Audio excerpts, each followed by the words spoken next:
Welcome everyone, I am Darren Alancheune and this is Africa Matters. Millions of football fans across the African continent and beyond will be tuning in to watch the often unpredictable Africa Cup of Nations in the Ivory Coast from January the 13th. Some of the world's top African players will be representing their countries, not their clubs, in the month-long event. But who will emerge as Africa's champion on the 11th of February?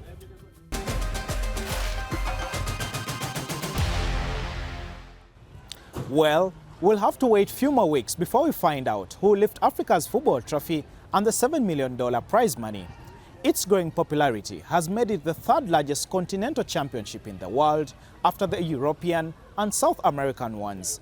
24 teams will compete in this year's tournament, bringing a unique African flavor to the beautiful game.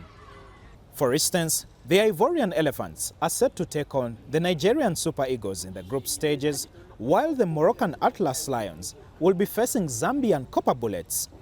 The teams are under pressure to gel quickly as talented youngsters share the pitch with seasoned star players, some of them children of African immigrants living in Europe.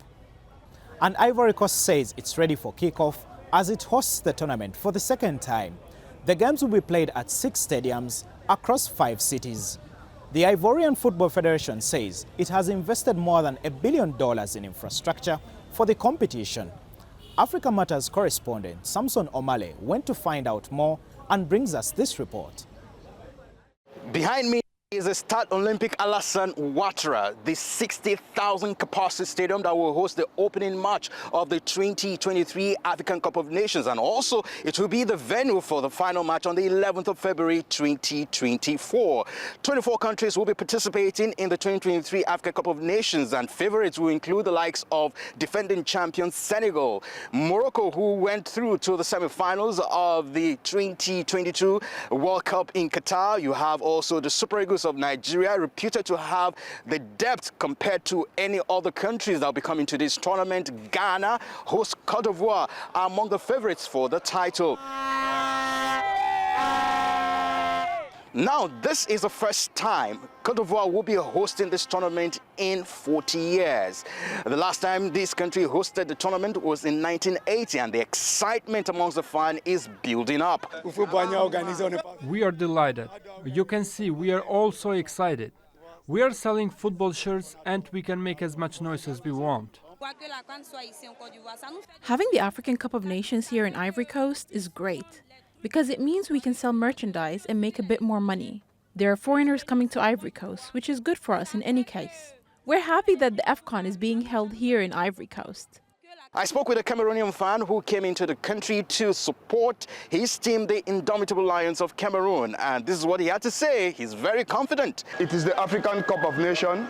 It is a big celebration for us, for Africans, and we are very happy every time we come to celebrate with football. You know, football unites us, but they know, the Elephants and the others knows that we are going to go back with what belongs to us. This tournament was originally built to take place in 2023, but had to be moved by the Confederation of African Football as a result of issues that border around the preparedness of the host country and, of course, having to balance the calendar with Europe. We caught up with the Super Eagles of Nigeria training as soon as they arrived in Abidjan, and the coach of the Super Eagles, Jose Pesero, says that they are in the country and are looking forward to a tournament they hope to win. Of course, it's a short tournament, it's a difficult tournament, hard tournament.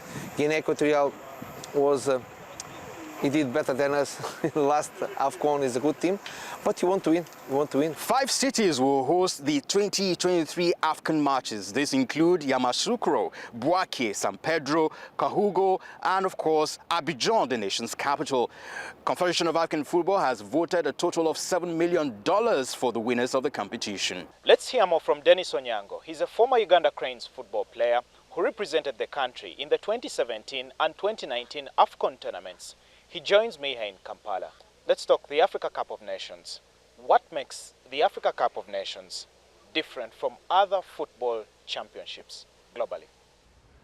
Well, I think the African Cup of Nations is one of the biggest tournaments on the African continent. But of course, it's got a lot of football stars that come from Europe, who play in Asia, who play in South America, and it shows that we've got the quality. So for me, I think the quality that they show in Europe or wherever they play, they come and show it off also at the Africa Cup of Nations, makes it special. And the pride and the energy that they bring into the tournament is also one of the things that makes it special. But for me, I think also it shows that the players that they rely on in Europe, when they leave and come to play the Africa Cup of Nations, it hurts them a little bit, but that's when it becomes more interesting, because they're back home to show off their talent and fight for their countries, and that makes it very special. And can anything more be done to ease the pressure top Europe-based players face when they have to choose between their club or country? Of course, it's very difficult for the players who are coming from Europe to come back and play the Africa Cup of Nations, because normally they come through when their clubs are still playing, and that's where they get their bread and butter. They get paid in Europe week in, week out, and they have to also give to the club something. And when they are not there, they miss them. They miss the likes of Mo Salahs, the Sadio Manes. So it shows that the quality that they miss in their clubs will always affect them. But I think they should sit down, CAF and UEFA or any other footballing governing body, they should sit down with FIFA and find a right schedule, because you don't want to lose a player going to AFCON, and also the national team also doesn't want to lose players. It's like AFCON is played out of FIFA calendar, so it's not nice, it doesn't look nice. So both bodies should sit down and find a solution, because the club needs the player and the player also is needed at the national team. And let's talk about the African players, because you've walked this journey. How are African players contributing to European and Western football clubs and vice versa? Well, the European clubs are benefiting more from the African players, because they've got the flair, they've got the quality, they've got the fight in them. You can see how many goals the African players score when they go play in Europe, how strong they defend. So it's something that they need to find a solution at. But of course, the European clubs also benefit so much from the players, because the fight they bring in the team, the joy and the winning mentality. So for me, I think it's a give and take for both sides. But I believe they should find a solution and find a way of making it easy for players, because it catches players in both minds, whether to stay at the club or to fight the national team. And of course, this is the 34th edition of the Africa Cup of Nations. But when you look at this year's AFCON, what does it say about the state of football in the continent? Well, Africa Cup of Nations is always the pride and joy of Africa. And it contributes so much in terms of infrastructure to African countries. The countries that are hosting, they build stadiums, they get training pitches, they get income that comes in from foreign people who come in to help and support the games.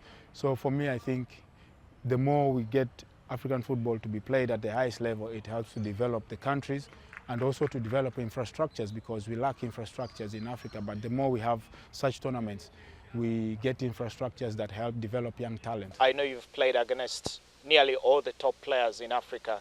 Riyad Mahrez of Algeria, Sadio Mane of Senegal, Mohamed Salah of Egypt, among others. But lastly, what do you think, or who do you think are your favorites to win the Africa Cup of Nations this year in Ivory Coast, and why? Well, you look at the hosting country, which is Ivory Coast, they have the quality. But I still believe that Senegal still has an edge. It has all the players that won the Africa Cup of Nations. Egypt also has the quality to win it, but I still believe that it's going to stay in West Africa. I foresee Senegal defending this trophy, because they have the quality and they have the hunger. Special thanks for speaking to us, Dennis. Thank you for hosting me as well.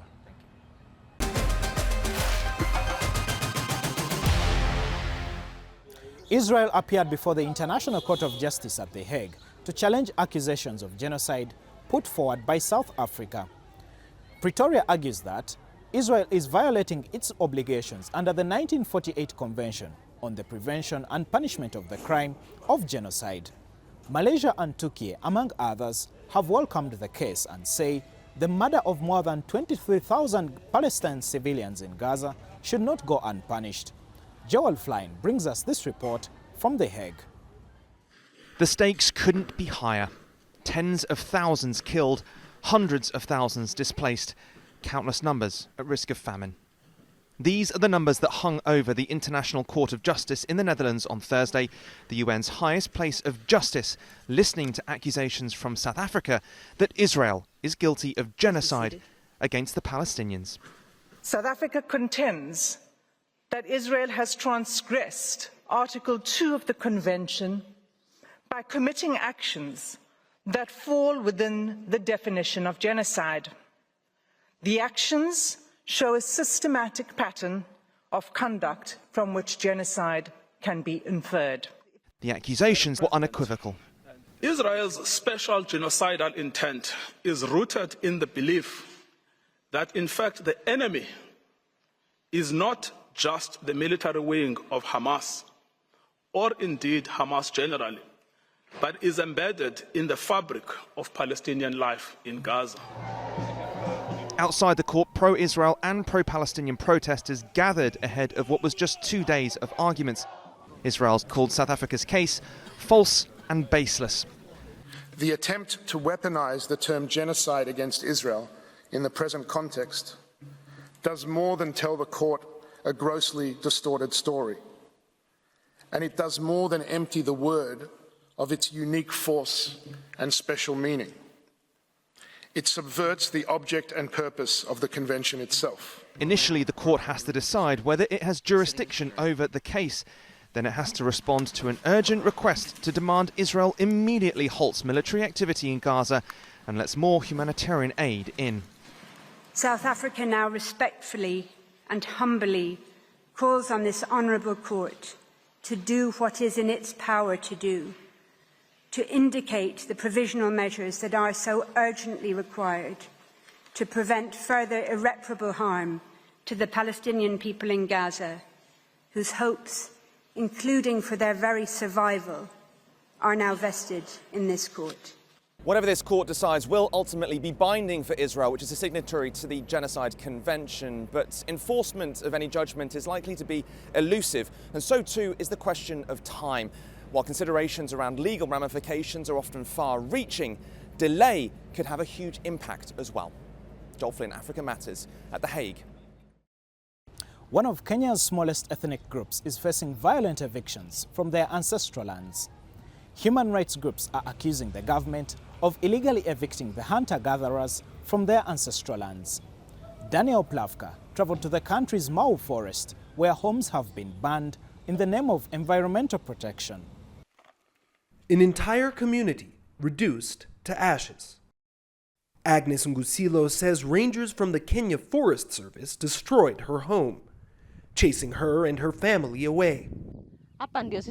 We were born on this land. We were brought up here and got married here. We don't know any other place. 30 kilometers north in a neighboring county, farmer Joseph Rotich has suffered a similar fate. They came with their lashes, their rifles, tear gas, machetes and axes. They came with everything. It was as if we had become animals in our own homes. The pair are from the indigenous Ogiek community, a tiny minority group that has called the Mau Forest home for centuries. In 2022, they received protection from an African Union court, ordering Kenya's government to stop evicting them and to pay reparations for damages. Today, they're back before a local judge, hoping such protections will be sustained and enforced.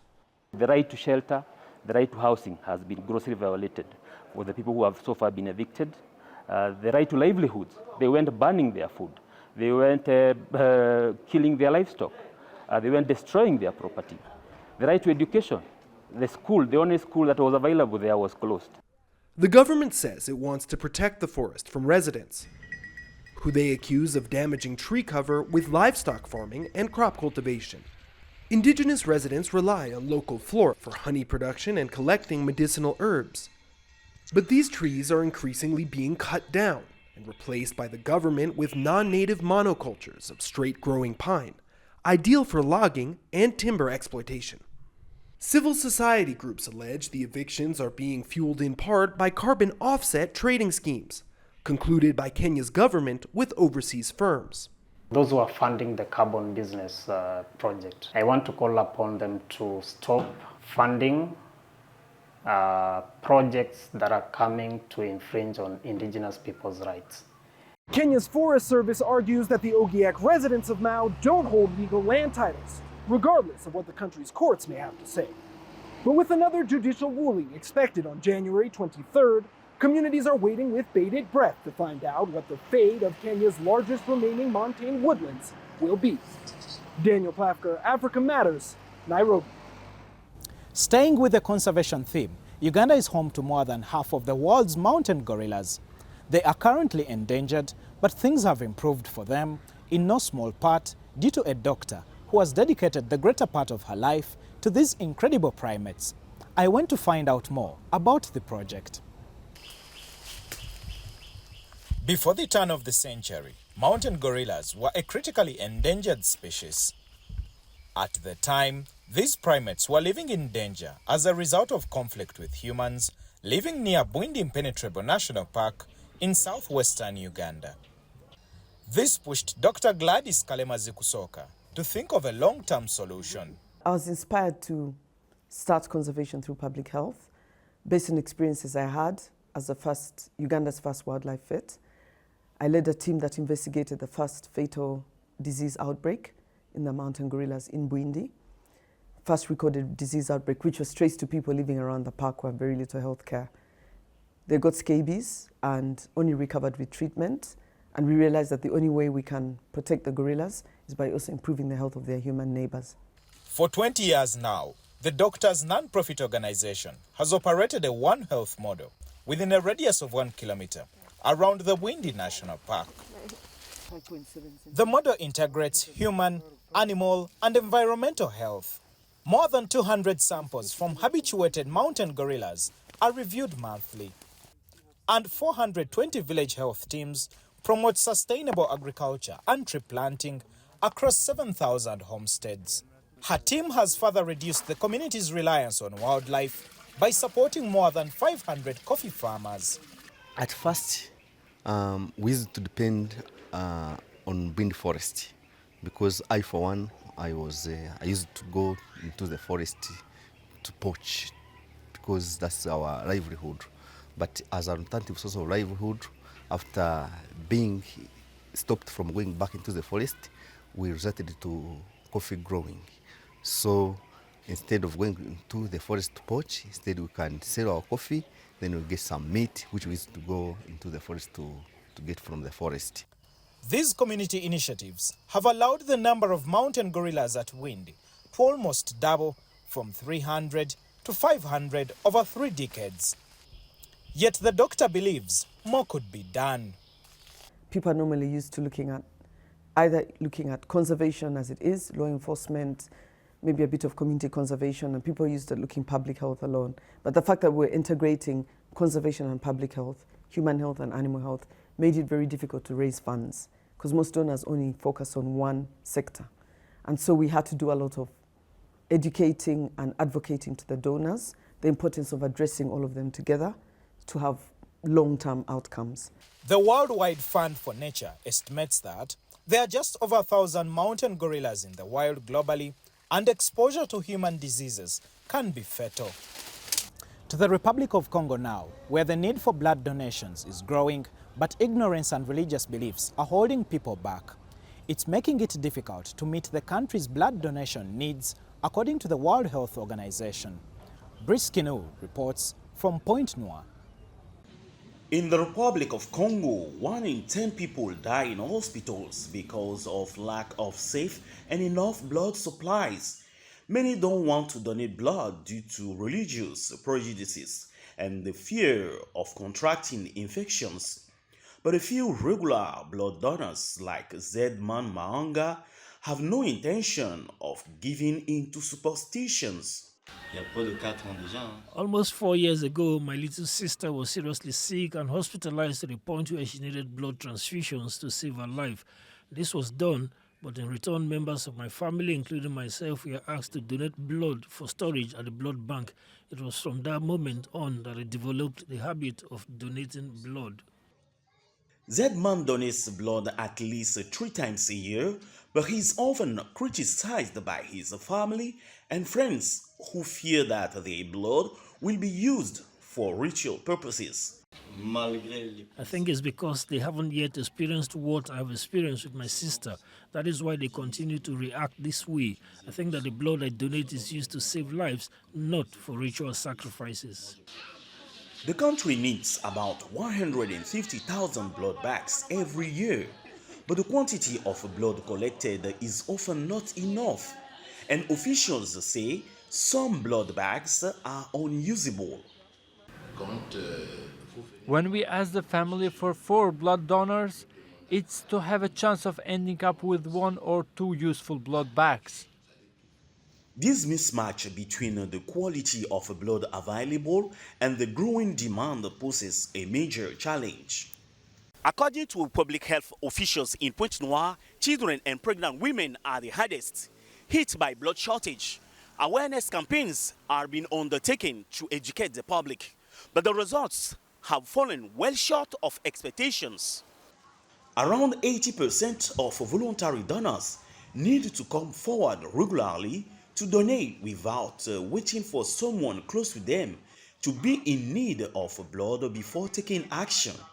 And the government hopes that expanding collection sites to places like markets and universities will boost the blood bank. But this is a real challenge not only for the people who need to change their beliefs, but also for the authorities who need to use all their powers of persuasion to convince the donors. Brice Kenwu, Africa Matters, Pointe-Noire, Republic of Congo. We head back to Kenya, where a national fencing team coach is training less fortunate young people in eastern Nairobi. His aim is to guide them away from the challenges of the streets that nearly cost him his life. Elias Avchi has this story.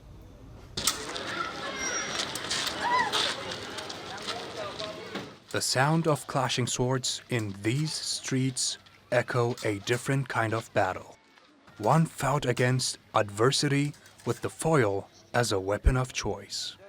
Isaac Mburu is a coach for the Kenyan national fencing team. He is also training the youth in Nairobi's Huruba neighborhood to keep them out of harm's way.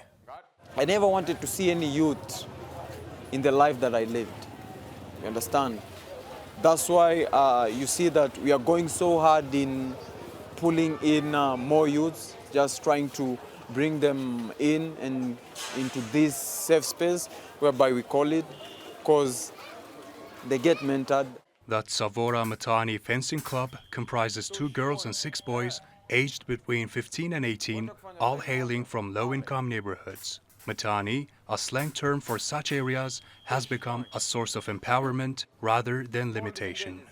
So that's how the fencing Tani was born. Mostly is to give them the sense of belonging, the sense of you can come, no matter how expensive the sport is. We are not going to charge you anything, but we are going to give you the space for you to come, train, get the opportunities. Club member Grace Allen says fencing steered her away from potential harm. It has helped me very much because if you look around, there are some my age mate girls that are pregnant. Yeah, so if you join in something that is keeping you busy, it will help you to not get distracted with some drug abuse and so, yeah. When you ask them how good they think they are, they say, I see myself as a big champion. And thanks to Isaac, they're also becoming champions of their own fate. Elias Avju, Africa Matters. And this week, we explore Korhogo, a city in north-central Ivory Coast. Football fans are expected to watch some of the Africa Cup of Nations matches at the new Amadou Gon Coulibaly Stadium, which is located in the city. Let's take a closer look.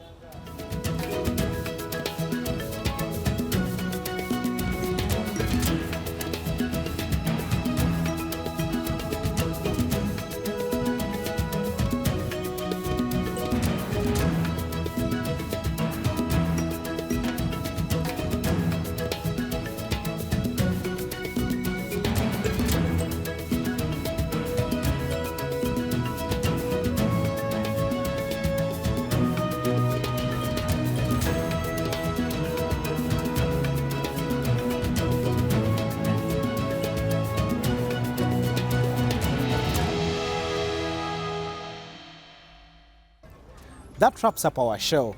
Please share your thoughts and suggestions about the stories you've seen on this episode or ideas on what you'd like us to cover on X using the hashtag #AfricaMatters. You can also find us on YouTube by searching for TRT World Africa Matters. Thanks for watching, and it's goodbye from me, Darren Alan Cheyune, here in Kampala.